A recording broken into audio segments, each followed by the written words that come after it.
responsible for the research program at the university. I very early at that time period in my life became acquainted with David.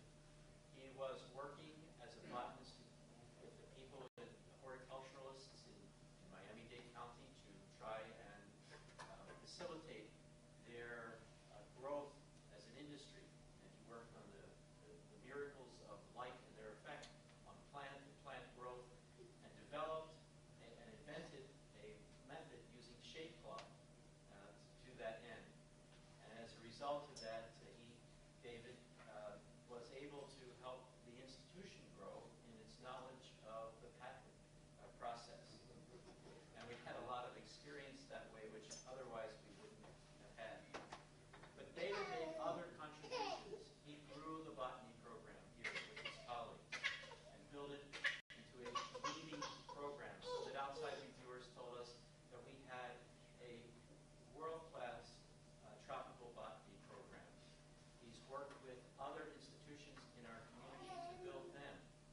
And he's worked to build the university in a number of ways, by beautifying the campus, planting the trees and the plants that would be used not only to beautify the campus, but to instruct our students. Our campus became a laboratory, a classroom in botany, botanical science. In addition to that, as every good professor, he wandered the world, literally in this case, in South and Southeast Asia, to learn more about his discipline and to bring back that knowledge to us. And he shared it generously with us for many, many years here at FIU. Additionally, he also brought back and presented to us Indian metaphysics, the study of energy and energy fields, and through his acquaintance with teachers from that area. David also has made available to us through his publishing a wealth of knowledge on plants and the color of plants and what that means personally and scientifically. In addition to that, he's helped us to appreciate and understand the world around us, plants and trees.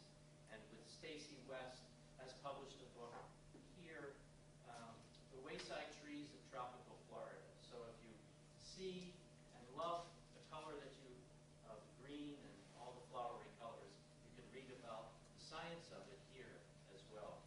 He's been an educator, not just of students, not just of his colleagues, but of his entire community, and has helped to build it economically over the long term.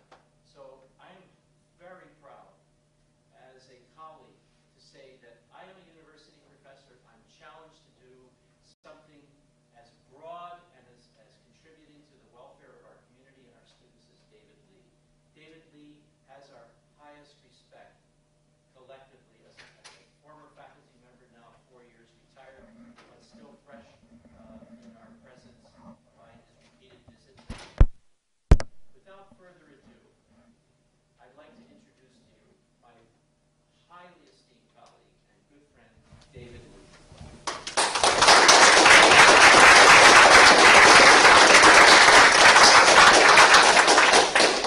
We had a lot of fun together. I go over to sponsor research for some trivial little problem that Tom would be in his office. Go in there. We would talk about the environmental history of China or whatever it was for like an hour and a half. So I remember that, Tom, and that's the best thing about being a professor at the university, to have that kind of dialogue. So appreciate that. A little bit about this talk. Of course, I had very strong connections with nature as a child, which led to other things. As an adolescent, I got interested in art and watercolor, and I used to go backpacking in the Cascade Mountains in Washington State, where I grew up, and do sketches. Eventually, I lost that, but I became a photographer, and then I discovered science. So, in the sequence, like the nature, the art, and science came that way in my life. At the same time, talking a little bit about that history, I just want to put that in the perspective of what's going on now. We have these enormous economic forces that play in the world. which are resulting in this very rapid change in our climate and the destruction of the biodiversity, all the building blocks of life on this planet. And it doesn't look good. And it's not the kind of thing that you can sort of just lay it out, rationally and say, this is bad, because it's going to be bad for many people in 20 years. It's not urgent. I know that about 2 months ago we had this big thing about global warming and sea level rise in Miami. Rolling Stone had a great article about it in the press.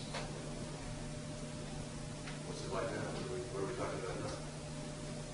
So it became clear to me that over the years of teaching about the environment, about environmental issues, that we have to do better than that. We have to somehow help people an emotional connection to the world in such a way that they care about it enough to really do something about it, personally, and also to get involved in organizations to affect change.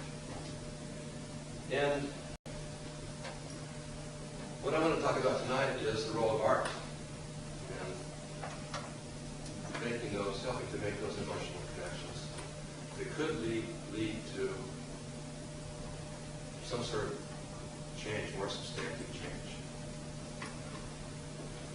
So what I'm going to do in my talk tonight is I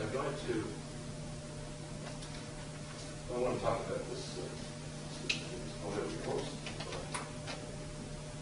I want to use this quote here, which sort of reinforces what I just said. And that is, this is a famous quote by Baba Doom. It was actually an agriculturalist in Senegal, one of the most famous quotes in the environmental movement. In the end, we will conserve only what we love. We will love only what we understand, and we will understand only what we are taught. So the sense of that is that if you teach these students, these lessons, that then they will understand it, they'll love it, and then they'll change. But I really don't think it works that way at all. I think the way it works is that kids have an experience in nature that changes their life. These are like epiphanies that they can remember, that I can remember 70 years later, or 16 years later.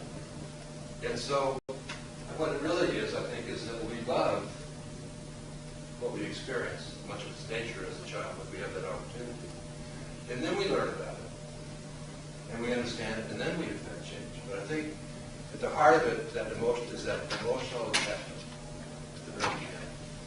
And that's where the creative arts, I think, is going to come into play.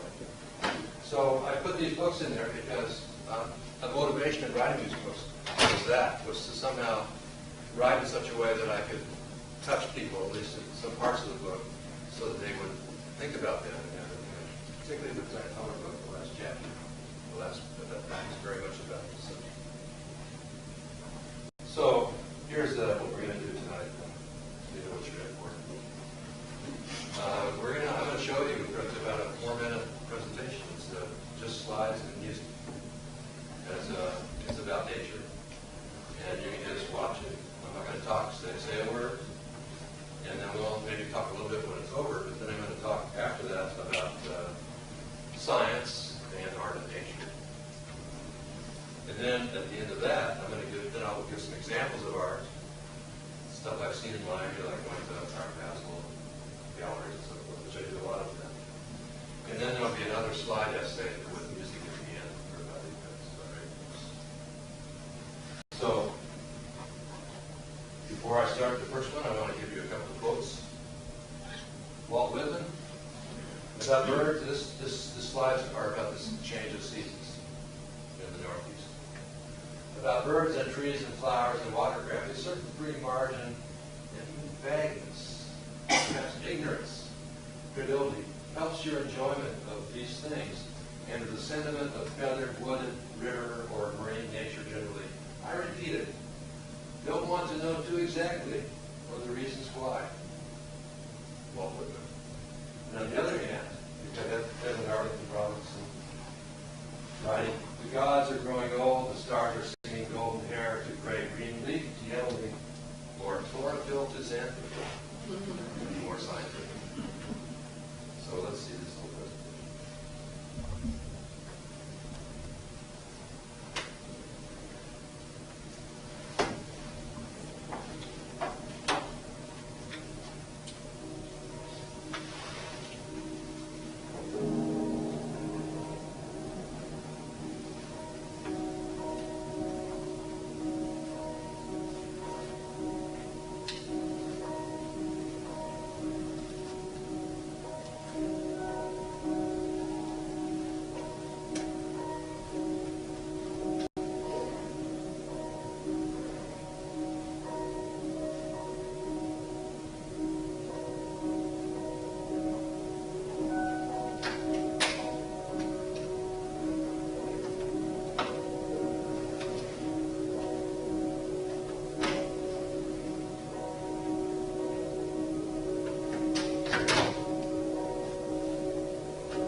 So, I want to talk a little bit about similarities between artists and scientists. Is there anyone here that's an artist? And when I say scientists, I mean particularly life science biologists. Well, the first thing is that we don't do it because we're generally because we're going to make a lot of money. So there's got to be high motivation for what we do. In the arts, it's tough. I know that. To be a professional artist and a living is tough. In biology, generally what happens is that you go from postdoc to postdoc for 10, 12 years, and then you eventually, if you're lucky, you get a job. And then you're okay. You got to go through the tenure process. So it's not an easy road for either of these careers. Scientists, they create hypotheses and devise experiments. And from the results of those experiments, or a series of experiments, they actually create stories, narratives of a certain sort, and they write scientific papers. The hypothesis part of the process is actually very creative. So the most challenging thing is to create something that you can test that's really new, novel, that can change the direction of the field. So that's what creative. Artists have a creative impulse. They have that impulse gets translated through technique to a series of artworks. You might consider like a show at a gallery might be the equivalent to a scientific paper. So there are parallels in the process. And one of the parallels is that both artists and scientists use technology. And in science we call our technology things that we learn in our discipline. The toolkit, that's what we call them. So it depends on your toolkit, the kinds of things you can do. In art you have media techniques, but you also have techniques limited or allow you to do certain things in ways similar to science. I think in both of these fields, both art and in science, there's a feeling that it's the ideas that are really important, and the techniques enable you to study them or test them or what have you. But too often we get bogged down in the techniques, the technology that limits what we can do, and we forget the really basic part of it sometimes. So I think that's an issue probably in visual art, and it's also an issue in biology.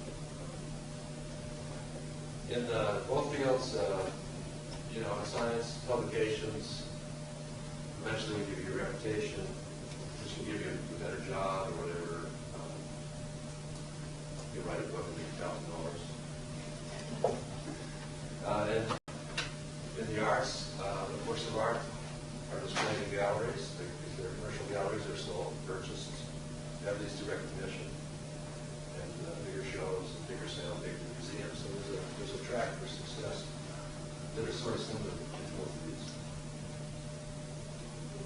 And I must say that being at FIU, I've always had really good friends in visual arts, people I would hang out with. One of my highlights, I fought against football here about 12 years ago. Put up a good fight, and I was crushed. Anyway, in that, Bill McGuire thought that was a pretty great fight, but I think it'd be beautiful for him at church. So there are these similarities, but really what I want to mainly talk about is science and art and nature. So I want to organize this with three words, three pronouns: it, we, and I. And this is a concept that comes from the writing of Ken Wilber, who is a philosopher and a Buddhist. So it includes the subject matter of the natural sciences, using the scientific method, to a certain extent in philosophy. And it refers to objects that can be measured, analyzed, and tested through hypothesis testing. That's the scientific method. We refers to culture, us interacting with each other, And so there are social sciences that are less hard than the hidden sciences like us, and they include psychology, sociology, anthropology.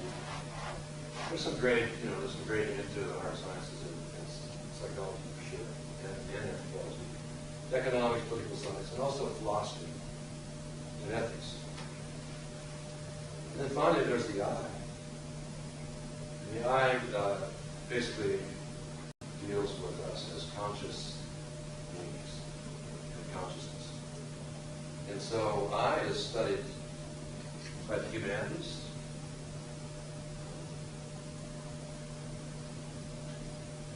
especially through the arts, poetry, music, and visual arts, but also in philosophy and in religion and psychoanalysis as a part of psychology. So we have these three areas. So right now I'm going to focus on the it area of the natural sciences.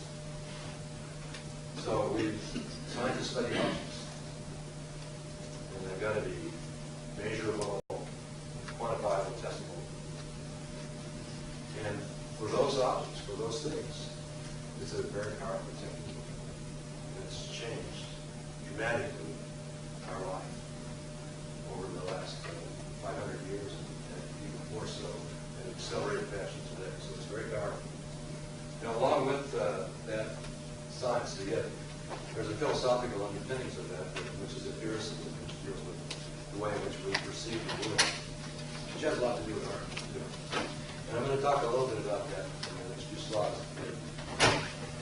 Here I want you to perception, and a little bit about the history of it. The way, the sort of idea that we have of the way we perceive the world, that we have brains, we have sensory organs, this flow of information, which is basically forms of energy that come into those organs, through nerves into the brain, perception, the object is created in the mind, in the brain, in the mind. Then it goes back to the end of the 17th century.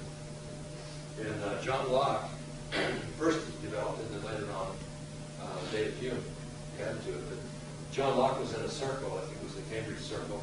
And one of his best friends was Thomas Willis, who was the first neuroanatomist. And so John Locke knew about the brain from Willis, Thomas Willis. And he knew about the organs of perception and so forth. So that informed his idea about the nature of perception, which became the field of philosophy known at that time as empiricism. Now, there was a radical dude, George Berkeley, who went the opposite direction, and that was that it's all this, it's all mine. There's nothing out there. So it's kind of like Vedanta in Indian philosophy. And so he was an idealist in that sense. And so he was a good counterplay to the empiricists. There's a great movie about all this stuff. I think this is the most popular movie in philosophy courses. It's Matrix, in which we had this sense of the world, just doing everyday thing, and then people discovered that really, the whole thing was driven by the energy of fetuses that were nurtured in some sort of vast machinery. Really cool. So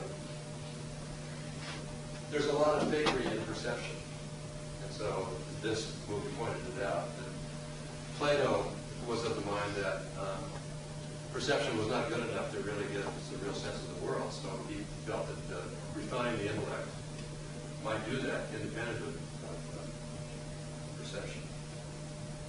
And Epicurus, who had a school at the same time on the outskirts of Athens, had the exact opposite view, and that was the only way you could really understand the world was through your senses. So the point then was to refine those senses in such a way that you could be as accurate as possible, because that's what you got. That's the technique. So now what I want to do is talk a little bit about the brain in that context. I love those old ads. This is your brain. This is your brain on drugs. So and the one on the right, the non I guess I just should add this point. Anyway, so that's the brain, and I'm not a neuroanatomist, by that. So, but the brain is, reading up on it, has 100 billion nerve cells or neurons, most at 4 years of age. Each cell has about 7,000 connections. So that means there's a total of 100 to 500 trillion connections.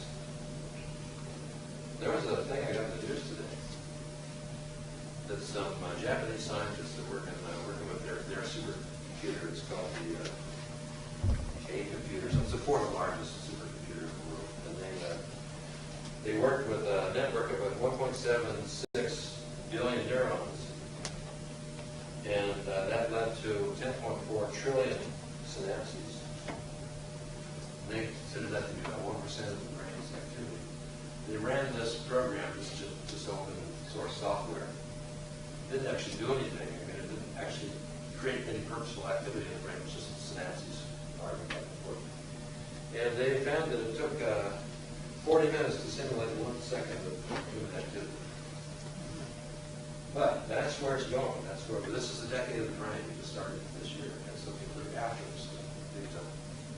We'll talk about it a little bit later. So, one thing about the brain and our understanding of it is that the imagery is really awesome, and the techniques have been developed to image the brain in such a way that it's just beautiful. So, by using stains on neurons, receptors on neurons, you can get different colors, and you can see what kinds of cells are located. You can use functional magnetic resonance imagery to show areas of the brain that are active. Much higher resolution than this now. And you can use a form of fMRI, which is called diffusion tensor imaging, which shows flows of water in axons. So it shows you neural pathways. Beautiful images. And so much of what we're learning about the brain now, this is the decade of the brain, has to do with imaging and trying to relate imaging to function. Neural pathways, how different parts of the brain connect with each other, so on and so forth. And I'll talk about some of that work as it relates to the arts. This is just a diagram of the brain. I got all the pictures from a wonderful book, one of these Dorling Kindersley books. They're so beautifully designed. Called the Brain Book, and it shows the different parts of the brain, the forebrain, the more advanced brain, but the cerebrum dominates, especially in us, and other areas, and in the midbrain and hindbrain. Midbrain very important in emotional responses, and the hindbrain for basic biological functions. So, it started out basically the people were trying to figure out what parts of the brain did different things, and so the technique was really to look at people that had deficits in behavior. And then when they died, you did a dissection of the brain, you looked for lesions on the cerebrum. So you said, oh, that part was damaged and that person couldn't, whatever.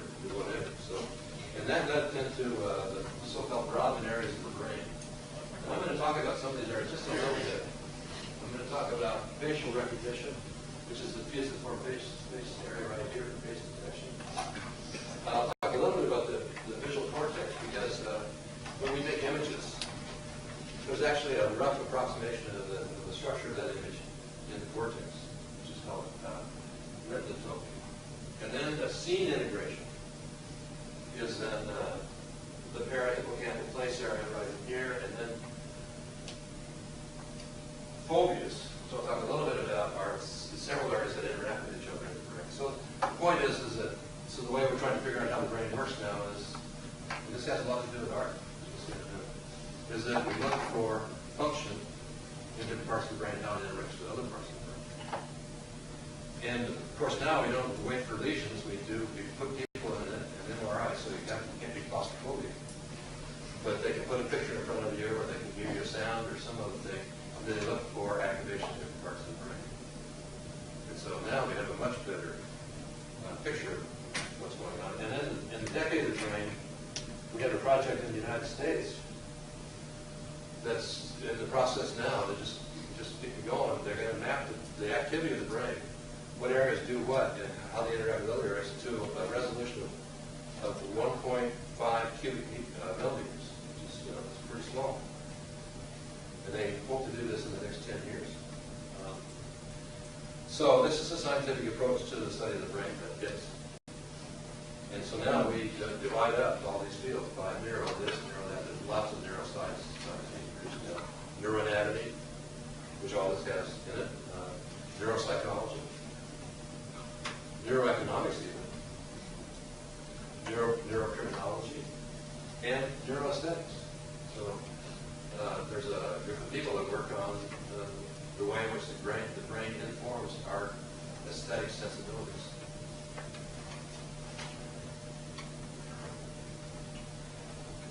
So now, in neuroaesthetics, there's various things I'm going to talk about next, but the basis for aesthetics then should be that there should be certain activities in the brain, certain locations that are associated with aesthetics. And there are patterns, there's facial recognition, there's color, there's scenes, phobias. These all are things that could have an impact on artistic expression. So we'll just talk about it a little bit here. Patterns. I don't have severe migraine headaches, but those that do may actually experience very, very marked geometric designs in their internal space before they have their headaches. Anyone here have headaches like that? You have those experiences? You may know something like that. So, in another similar way, not only can ask you if this is true for you, you could take psychedelic drugs and you would have similar patterns in the brain. So there seems to be some sort of ordering in the brain that's activated by these things in the brain, these processes, that's there. And in the case of psychedelics, particularly ayahuasca and South America, it's an inspiration for artistic expression. People have these visions, and then that's reflected. This is a Siona Sequoia guy. You remember Bill Vickers? Bill Vickers is an anthropologist here. He studied these people his whole professional life. He gave me that picture from my book. This guy, those diagrams are basically from those experiences, and then this design here, this weaving design, this painting are based on those experiences also. So these patterns that may actually become very important in artistic expression could be in the brain. There's something that we can experience under certain circumstances. And so that could be a connection between the brain and artistic expression. Another thing is facial recognition. There's a location in the brain, I showed it to you on the map, that is the area of the brain in which faces are recognized and discriminated by the faces. And it's a big lump of the cerebral cortex. So it must be important. Now, evolutionary psychologists, and I'll take them up in a minute, think that it was important because you needed to basically you had to be able to detect the threat, whether it be another human being or from an animal. So it was very important to be able to recognize if the animal was dangerous or not dangerous, so on and so forth. So that became important. So the question here is that these structures that can recognize faces, what's the minimum amount of information they need to do to detect the face, for instance? It's actually not very much. And this kind of expression is something that artists use. They may actually create a space with very little information. How little information can they give in a work of art and still have the sense of the space, or maybe the threat of the face? So, and I think also people who like orchids, but there's a lot of us in mind who like orchids. Orchids are attractive to many people because they're kind of like faces. They're bilateral. And so the recognition of an orchid could be in that same area. The brain could be connected to that. There's been some recent work on the facial recognition. And what people have found, with several groups working on this, that the V shape of the face is threatening. Now, it could be like a tiger has kind of shape, but also people. So, and this review article, they basically drug up some V faces or V shapes of people that they thought were threatening. But they actually did this experiment, and again, they used the imaging, the fMRI. They show people the V, and then show people the inverted V. And people, they get a threat response from the V. So just minimally associated with the face. So that's something that Art can work on. There's also this notion of beauty in evolutionary psychology that relates to face and body form. And I'll talk about evolutionary psychology in a little more detail. And that is that a face is beautiful, it can't be too skinny. It's going to have a little flesh on it because we're going to have more success if we partner with an individual that is healthy, is physiologically healthy. So, and symmetrical because symmetry is all. Asymmetry is a result of abnormal development, and also someone who's a positive, got a bit of a smile and friendly, because you don't want to partner with someone that's mean and angry all the time. So all of these things have been evolved for us to recognize. And so you have this information in the brain because it's important to be able to recognize faces for a variety of evolutionary reasons. So faces are important. Color is important, but probably not as important as some people have argued. There's thousands of books about, with the wall. For a while there, in the 80s, there was this thing: if you paint jails pink, that that everyone would chill out. It was a bunch of nonsense. In fact, they even got more angry. But it is true, however, and this is pretty culturally broad, and also even found among infants, is that blue and green colors are very calming and peaceful, and maybe even for some people boring, but also cool. And then red colors are active, aggressive. There was a paper I think the paper wasn't in Nature, but it was in a good journal about 3 or 4 years ago, where someone looked at the color of uniforms in the Olympics from certain sports, and they found this positive correlation between the success of the team and the redness of their jerseys. So anyway, there are some color associations that are fairly deep. We have these references. So these are all things that are in the brain that artists could use, and artists do use. And scenes. So this is a whole area of the brain which I showed you, which is basically for the integration, production of scenes. And again, how much information does it take to produce a scene? It seems like the brain uses line drawings, not the masses of the colors and the objects in them are actually picked up somewhere else and put into the scene. So the scene itself, and so this is a great painting by Frederick Church, Heart of the Andes. It's in the Metropolitan Museum. That's a huge painting. When it became popular in I guess around 1860, I displayed it in a salon in Manhattan, and the lines went around the block. Wait, you can see this one picture. Anyway, so it's a great scene. It's a scene of the Andes.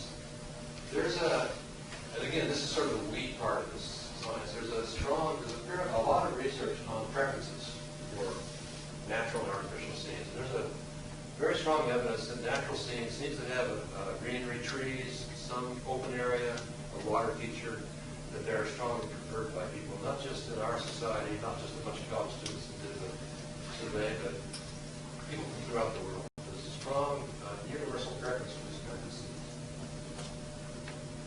And so there's even now evidence from fMRI that attractive nature scene activates certain parts of the scene recognition area of the cortex.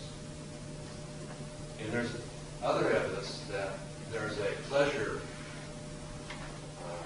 pathway, there's receptors, opioid receptors in the brain that seem to become more dense as you go further and further in the sensory pathway towards scenes.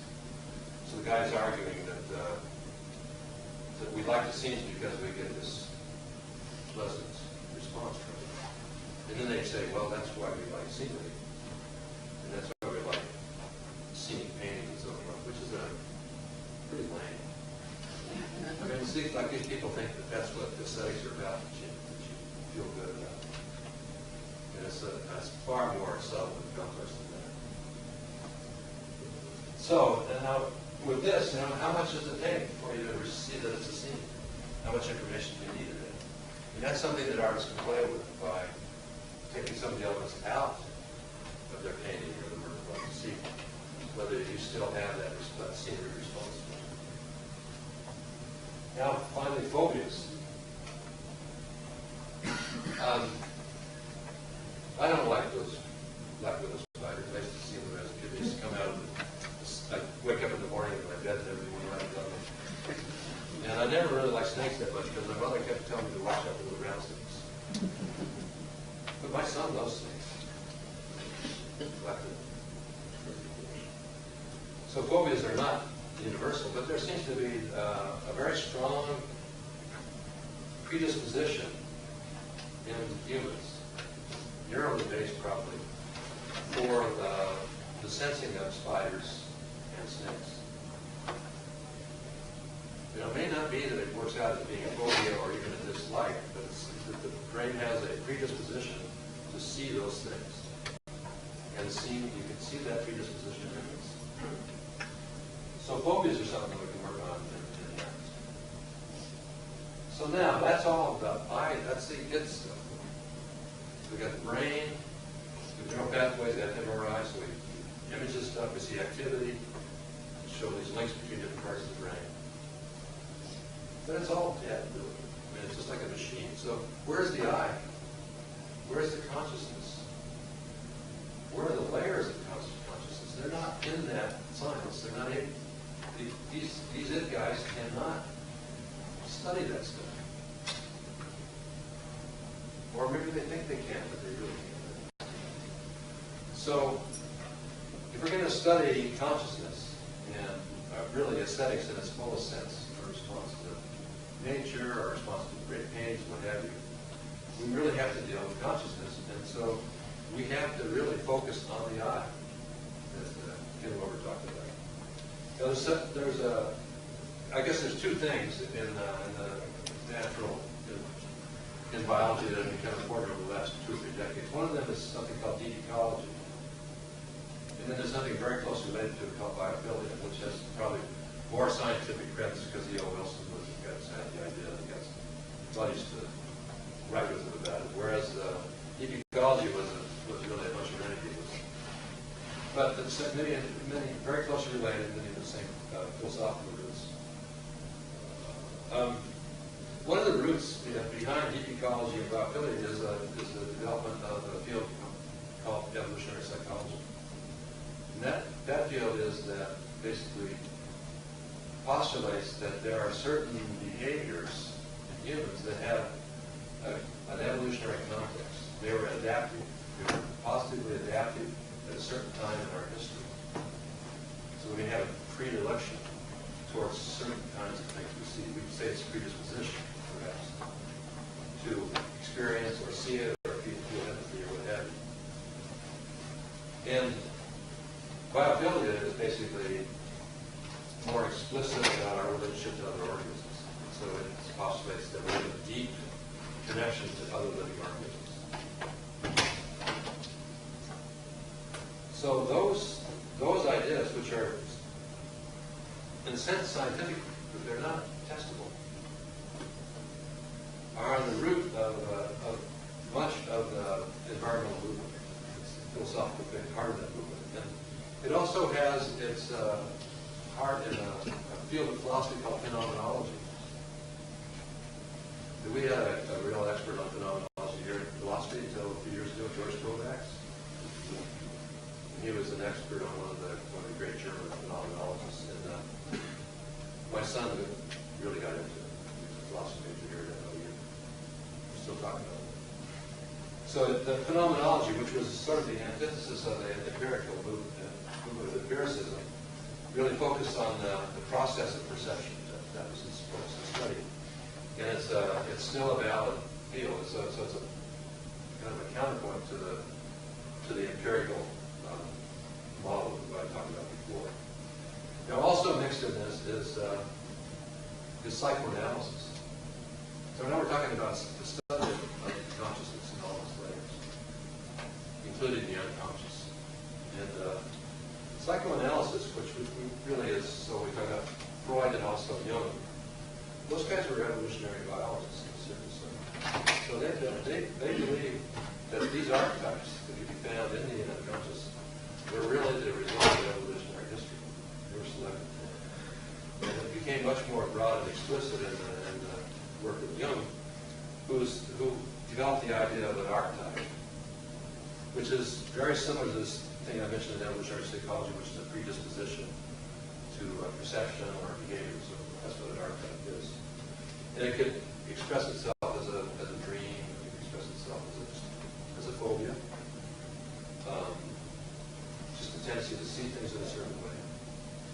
So that became part of the mix of this alternate approach to understanding the I that has a very strong relationship to artistic expression. And then also religious studies and theology, particularly those parts that involve meditation and introspection, which are a vehicle for studying consciousness. And finally, creativity in the arts, I think, are a very important part of this, because things that we can't write about in a scientific sense, we can write poetry, we can create music, we can create works of art. So the arts then become a very important way of exploring the I. So I'm going to read this little quote. This is Paul Shepard. Do you know, Gene, that Paul Shepard was a student at CHUE. And he wrote his dissertation on cultural ecology or something like that. Anyway, he became an evolutionary kind of ecologist, and he wrote about our behavior. In fact, his last book was called something of the Plasticine. It's about human behavior resulting from evolutionary history. I actually studied lakes, so this is why this is stopped. Anyway, so Paul Shepard, he wrote this little quote here. It just gives you an idea of the flavor of the writing, of the behavior of us and its evolutionary antecedents. Bush Ape's ancestral to man gradually worked further from the forest. So we're looking at 4 or 5 million years of history here. They took the sea eye out of the gloaming and into the radiance of the open day, though not without some enduring nostalgia. The awareness of glare in the open air and a sense of vulnerability within it had not been completely dispelled. An affinity for shade, trees, the nebulous glimmering of the forest interior, the tracery of branches against the homogeneous surfaces, climbing, the dizzy childlike joy of looking down from a height, looking through windows and into holes, hiding the mystery of the obscure and the bright reward of discovered fruits, are all parts of the woody past. Restfulness to the eyes and temperament, unspoken mythological and classic attachments remain part of the forest contributions to the human personality. It sounds like a child. It was not possible to see the forest while in it.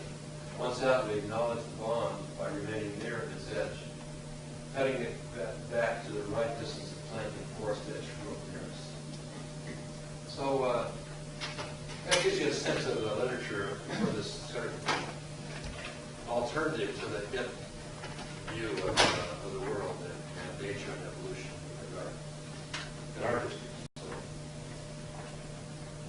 So what I'm going to do now is I'm going to show you some art. I'm going to just give you examples where science has been an inspiration for images.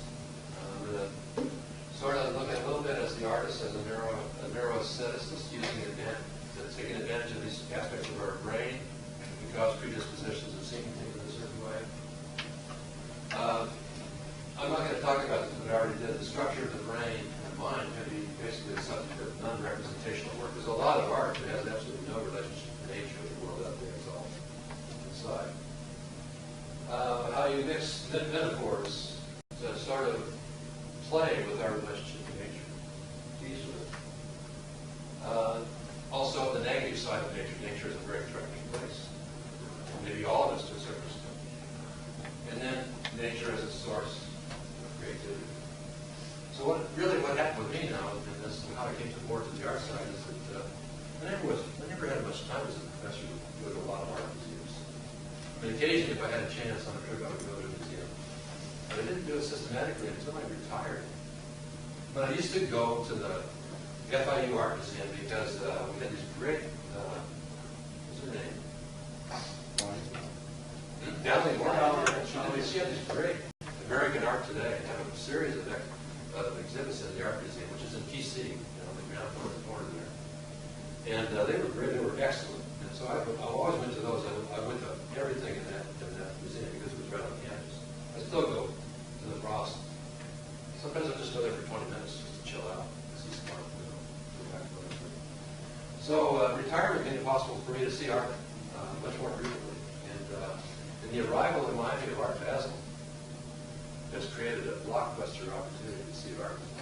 So what I've been doing over the last several years is I've been sort of using the filter of aesthetics that I've sort of outlined here, these kinds of issues. And I go to Art Basel, you see thousands of artists, you see tens of thousands of works, but I don't see everything. I just sort of have that filter, and I walk around and say, oh, I like, and I go to that. And sometimes the artist is there. You can talk to the artist about, his work. Or you can look them up on the internet and you find his artistic statements. So you can learn about these people as you move around. So what I'm going to do now is I'm going to just show you some art and then talk a little bit about these kinds of connections. And then when we finish that, we're going to have a short slideshow. So now a little bit about science as an inspiration.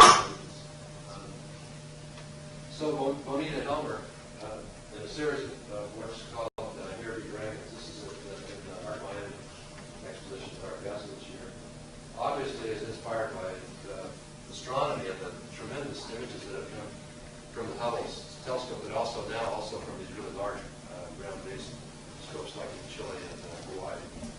And so you can see the connection. This is an inspiration for the painting. They're beautiful paintings. Here's some other work I saw in Art Miami fair at Art Basel. And Justin Bauer, this is a large painting, by the way, so that was like 8, 9 feet wide, 10 feet high, or something like that. But clearly, Justin Bauer saw some functional MRI images of the brain, which inspired him in his work. And to a lesser extent, Dustin Young, this is a full-size human figure, was also influenced by this kind of imagery as well. Synesthesia, by the way, do you know what that is?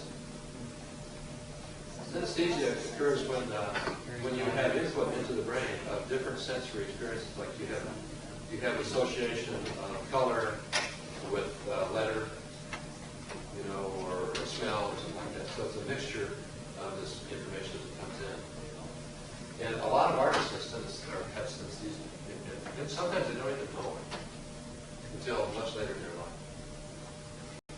So these are examples of how science has influenced art. And I saw some amazing things in there, some very complex works where you have basically the laws of physics being shown by things moving around in very beautiful ways. So these people, they must have been engineers as well as artists to do some of that stuff. Now a little bit about mixing metaphors. Here is it's just a way of sort of playing with the fakery of, we're always faking nature. I mean, our senses fake nature. We make it up, we put it there, it's in our brain.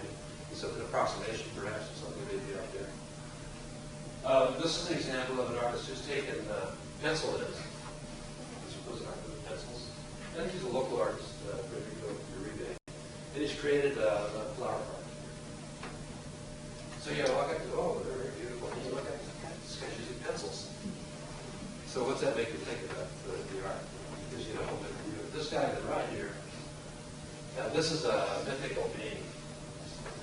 The antlers, of course, are very natural. These iridescent blue structures are the elytra of beetles that are collected in Thailand. When the beetles, when they're mating, they fly towards the light and then they die, and these elytra fall off, and so you collect piles of them. And so he created it from one kind of organism, he transformed it into another kind of organism in the art.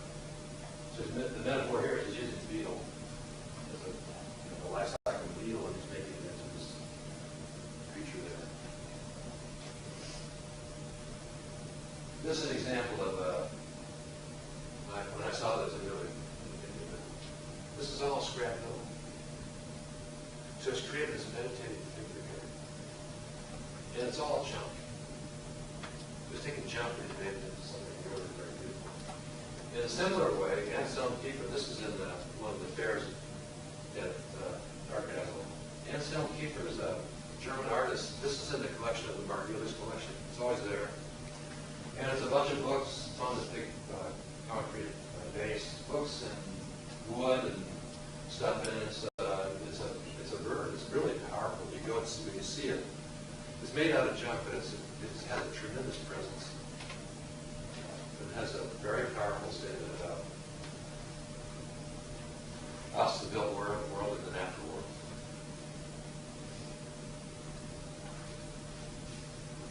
People can use plant material. I like this a lot. Plant guy. With the precedent, of course, is the Arcangolo, this Renaissance artist who did these paintings, I guess in the 17th century, using vegetable parts to make portraits of people. So that's what he did. And more recently, this guy, Claus Enrique, who was actually, I met him at Art Basel a couple of years ago, corresponded with him. He does these figures very similar. In fact, this is a portrait of Arcangolo that Claus Enrique did with plant stuff.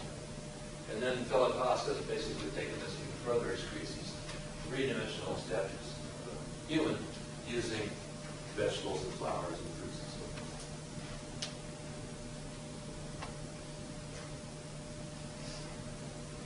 Now this is a landscape. I put this in there because of the use of materials, because so it's a vista, beautiful vista landscape. And the components of the landscape are all postcards. So use postcards, the kind of thing that you send from like the house, having a great time, mom, dad, blah, blah, blah.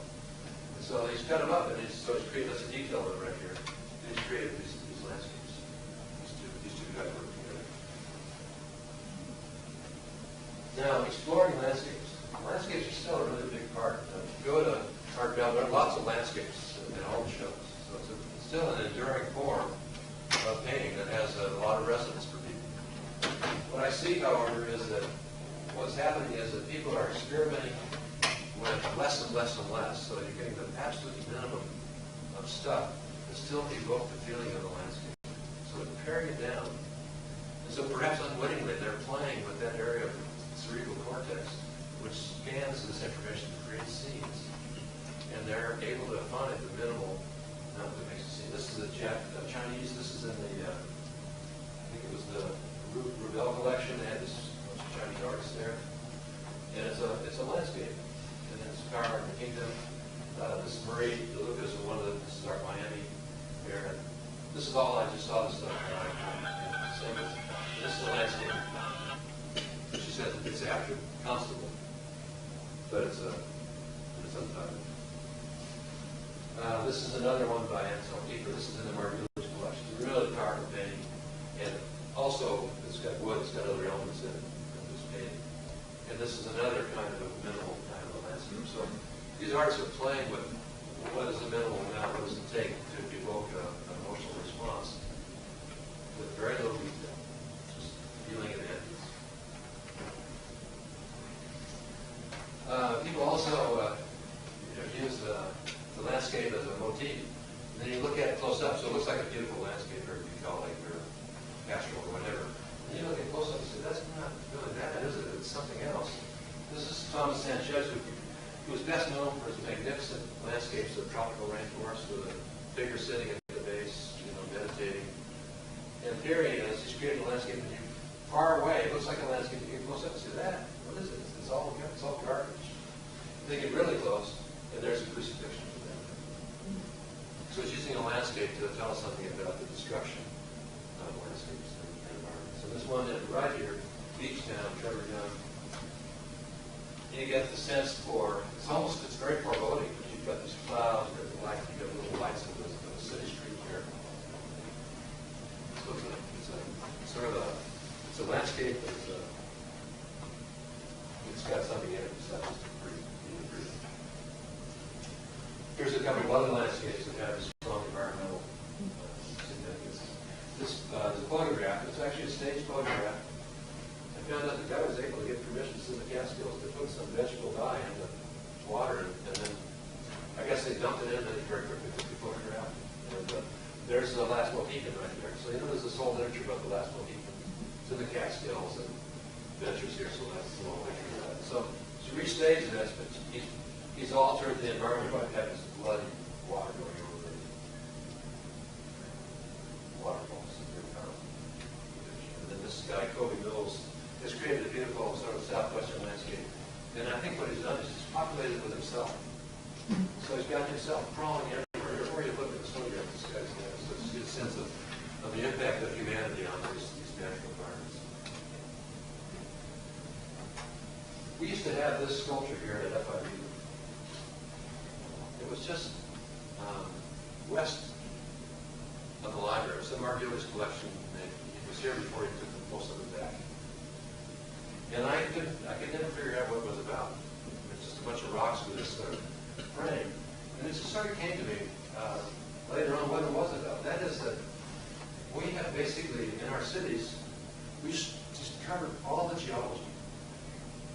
All you get are streets, maybe a little slope here and there. It's all gone. It's all been covered over. And so what he has done is he's shown us, he's revealed that to us by putting this bunch of rocks in this frame in the setting. Right now it's inside the collection, inside the building.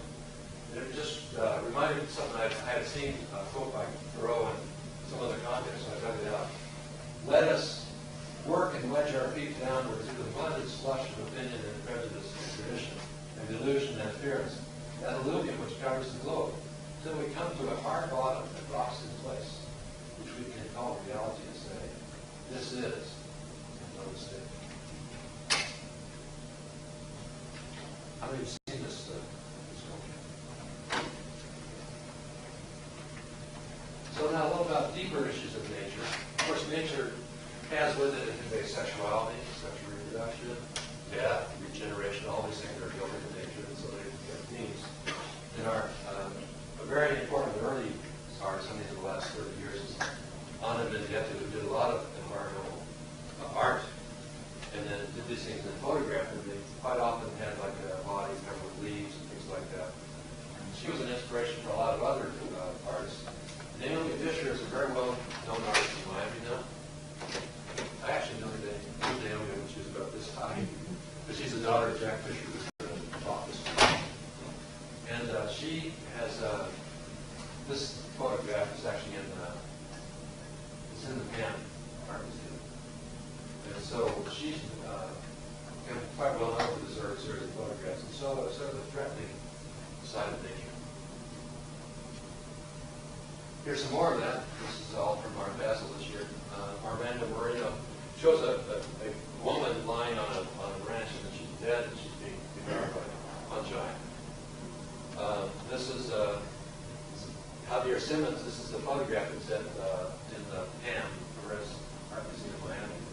There's a bare-breasted woman here with a pole, and then there's this monster in this forest setting. And then finally, Ellen Coy. This is a photograph I saw in one of the fairs. And it's kind of a wetland scene with this body it's kind of threatening. So there's a lot of that. So there's a threatening side of nature, which we probably all feel to a certain extent. And this great work of art in the PAM also, it uses natural materials, all wooden blocks, very rough cut. And it gives a sense of a great urban center that's decaying, going back to nature. And so if you look at it close up here, you can see the elements of all of these, the wood that is assembled there. That's also in the Perez Art Museum. These are things that were in the Art Museum at FIU, these different shows. And the one on the left is a dangerous liaison. These are just flowers, so it's sort of a flower picture, but it's obviously really loaded with sexual innuendo and so forth. So, a very strong painting. And then the guy on the right here, the woman did this painting. It shows a woman, a human figure, and then juxtaposed to the basically dog.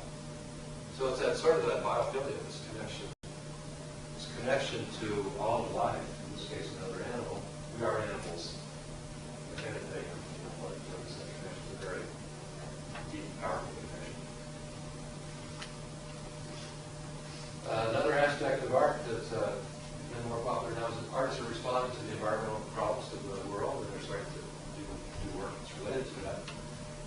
Thorpe King is, she actually works out of the Bakery Art Complex. And she does these odd, beautiful drawings, line drawings of animals she envisions as evolving as a result of global warming. So these weird creatures are in response to that. I just saw this. The day I saw that, I went to Linwood and saw some of the murals. I saw these murals here. It's right, actually, in the heart of Linwood, right across from Linwood Tavern. Wood Tavern. Huh? Wood Tavern. No, it's a Linwood Cafe or something like that. Anyway, there they are. They're funny, but they're not exactly funny. There's something else to them besides just being funny humans. And so maybe they're making too. Faking nature. We just got a show in the Frost here. Alberta Baraya, and it was in part it was a collection of herbaceous specimens of plastic plants. And it was a great show. He had some other stuff in there too. And it was like he took it really seriously. You know, they're all actually from China, but they were found in like Guatemala or something like that. So he collected them and he displayed them on a herbarium sheet as you would. I was just over Fairchild yesterday. They had these pressed plants and they were bounding them with the sheets. And that's what he's done with it. So it's funny, but it's not just funny. It's like, wow, yeah, they are everywhere, you know. So what do they mean to us? Do they substitute for real plants? The guy wrote a book, designer of this book called What's Wrong with Plastic Trees? So what is wrong with plastic? Are they okay? So there they are.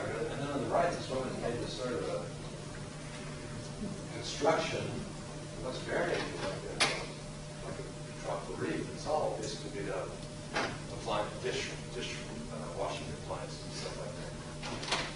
So it's beautiful. Actually, it's quite large too. It's very beautiful. And that'd be pretty good. It's like 50,000 bucks. Now, I don't have much on cinema, and I must say that, you know, just reviewing this, I used to watch cinema a lot. Maybe I'll start watching more now when we get more time. The commercial cinema has not done a very good job of sort of really exploring this relationship between humans and nature. And Avatar, in a way, I mean, the storyline was terrible, but the construction of the environments, you know, the animals, the way people move through, it was really stunning. The story was like, you know, it's like one of these old cowboy movies. Yeah, but I guess the thing that hit me the most is that several years ago, well, there was this Terrence Malkin did this movie called Tree of Life. How many of you saw that? So Terrence Malkin actually is he's a philosopher. His background is in phenomenology. And in fact, he translated one of the key works of Heidegger. He still uses that translation. And he doesn't make a lot of movies, but he makes some good ones. And the sections of that movie that deal with evolution are really moving. They're really powerful. So I put them in here. I must say there are two movies coming out this year that deal with science and art in some way or another. One of them is Transcendence, and the other one is Expelled. So now, finally, I'm going to just get a couple more slides and we'll look at this. We'll show at the end here. Turning living nature into art. There's a guy, Patrick Blanc, who's a Frenchman, professional botanist. He's created this concept called the mur végétal. He creates these beautiful walls using tropical other plants and patterns. Become quite famous. He's actually an internationally famous artist. I knew him when he was at graduate school. We spent a month together at French Guiana. At the time, his hair wasn't green. And I remember going to his apartment in Paris, and he had poison arrow frogs over his apartment for this vegetation. So Patrick Blanc was pretty well known for this, and of course he was hired as an expert for the Perez Art Museum in Miami. How many have been to that museum? Very many. It's a spectacular place. Anyway, these descending columns of vegetation were designed by Patrick Blanc to soften to sort of create the interface between the outside of the building itself, or soften it. So that's something that people are doing now. In Linwood, not far from the crocodile mural I just showed you, is Plant the Future by Paloma. She does, she'll sell, that's 300 bucks a square foot, I think, or no, 150 a square foot. She does vegetable walls, this is display in her shop. So that is another source of inspiration. So, in Art Basel this year, one of the highlights of Art Basel, actually, they tell me, I didn't go actually to Art Basel proper.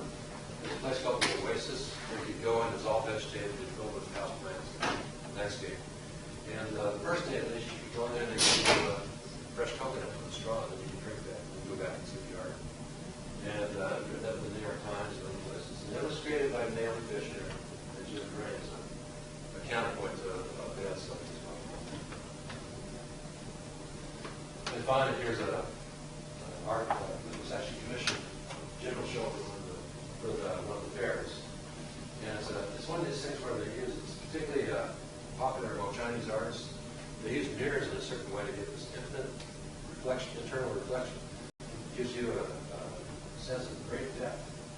So this is the infinite art. So that's a pretty good sampling of different kinds of art and its relationship to nature and science. So now, what we're going to do, I'm going to read you a little quote here, and then we're going to see some slides in that I'm sure.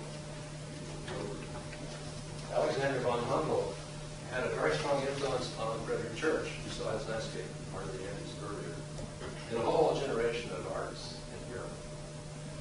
And so he came back from this great trip to South America. He measured physical parameters of the environment, the brightness of the sun, the sky, all this kinds of stuff, atmospheric pressure, and so forth. And when he wrote all this stuff up, he wrote considerably about the atmosphere and the environment of the tropics and its aesthetic impact. He wrote a lot about it. It deeply affected him. So he wrote here, this is just one of those quotes, these relationships would be no doubt sufficient to show how extended is the science which I am attempting to outline here. But the man who is sensitive to the beauty of nature will also find here the explanation for the influence exerted by nature on the people's taste and imagination. He will delight in examining what is called the character of vegetation and the various effects it causes on the soul of the creature. So now, I'm going to show you the environment that Humboldt revered the greatest. That was the tropical rainforest. So this will be a short piece with music and views of the rainforest at all different scales. By the way, the music for the beginning, did you like the music? That was actually Rachel Grimes. She was in a group called Rachel's. Do you know Rachel's as a group? And it was in a CD called Systems Layers. And this piece was called Systems Layers. And this one is Todd Reynolds. It's called The Needle Pulling Thread. And that was finished in 2011.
you want to end on one slide.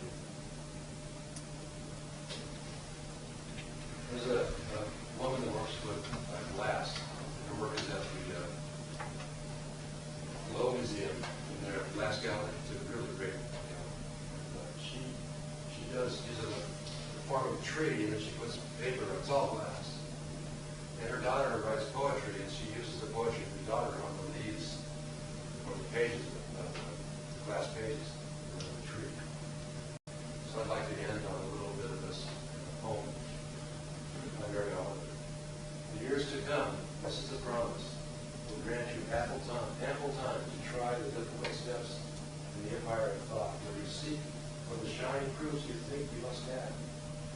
But nothing you ever understand will be sweeter or more mindful than this deepest affinity between your eyes and the world.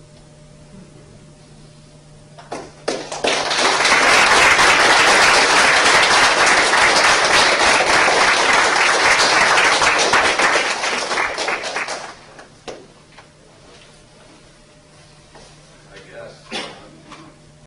We have the room for a little bit longer and time for a few questions if you have some. I'm sure there's quite a bit that inspired. Yes. Time to go back to watercolors. I'm going to start making paper. Even go even further back than that. I'm going to start making handmade paper, and we'll see where that takes us.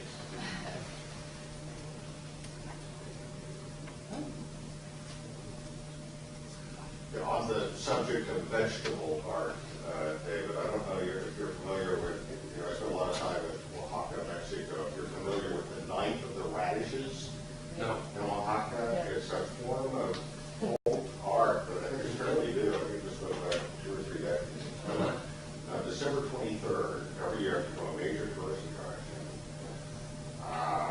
All these Oaxacan artisans work in radishes. They grow these enormous radishes, and then they carve whole nativity scenes, market scenes, scenes of all kinds.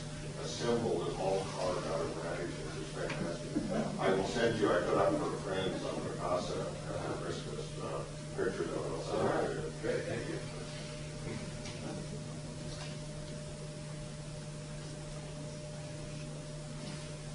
Yeah. So, you say that your interest in biology is very influenced by what you find beautiful, and I have to say that I'm biased in the same way as a biologist and an artist.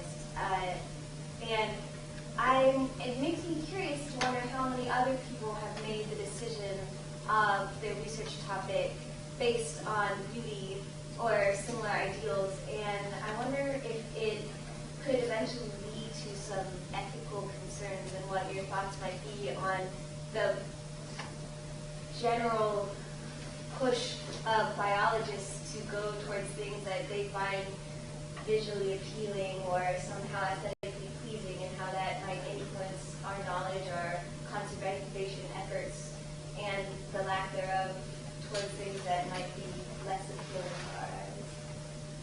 Well, 2 things. First of all, if you're going to study something, you better really love it. And that means that it's going to be beautiful or touching, whatever it is, you respond to it really good. Because you're going to be with it a long time, and you're going to be seeing some rough times. Your results are going to be lousy or whatever, so you got to really love it. And if it's beautiful, all the better. I think all biologists, and we're all grieving all the time. You know that, the place is going to hell in a handbasket. So we're losing species, and so we live with that grief. We don't all necessarily do research in that area, but maybe we teach it, but it's with us all the time. Yes? At the beginning or at the middle of your talk, you said especially natural scientists, etc., and your emphasis was on natural scientists and art, etc. Well, I think like as a physicist, physicists think there's a lot more mathematical. They don't necessarily have to see it. How do you know? Well, once I know you a little bit. Okay.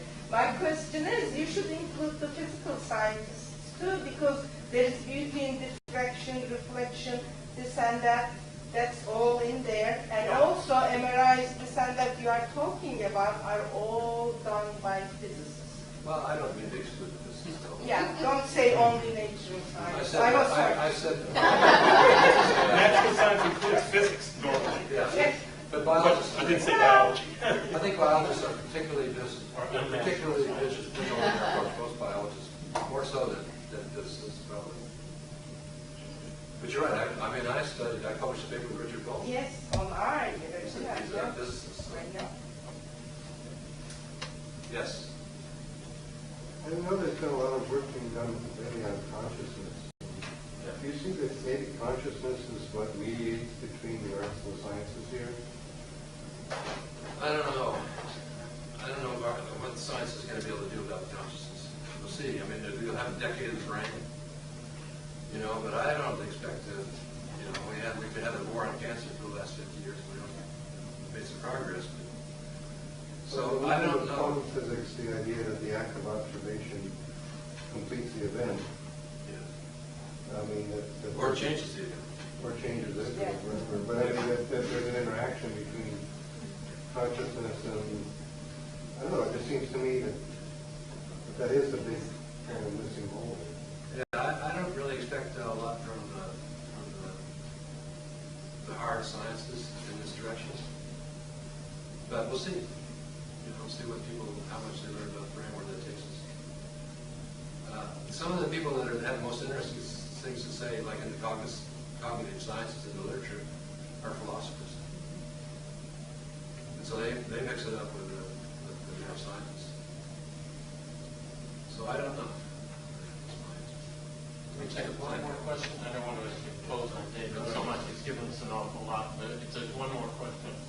I just want to make a comment. I advise undergraduates, and I have some broken-hearted undergraduates telling me, I really want to be an artist. I really want to be a musician, but my parents tell me you can't make a living. So can I study environmental studies? And so I then say to them, put the two together, because we desperately need different ways to convey the message. You can convey it with scientific facts, but you also can convey it through your art. And so I give them some examples of people who convey their message through their art.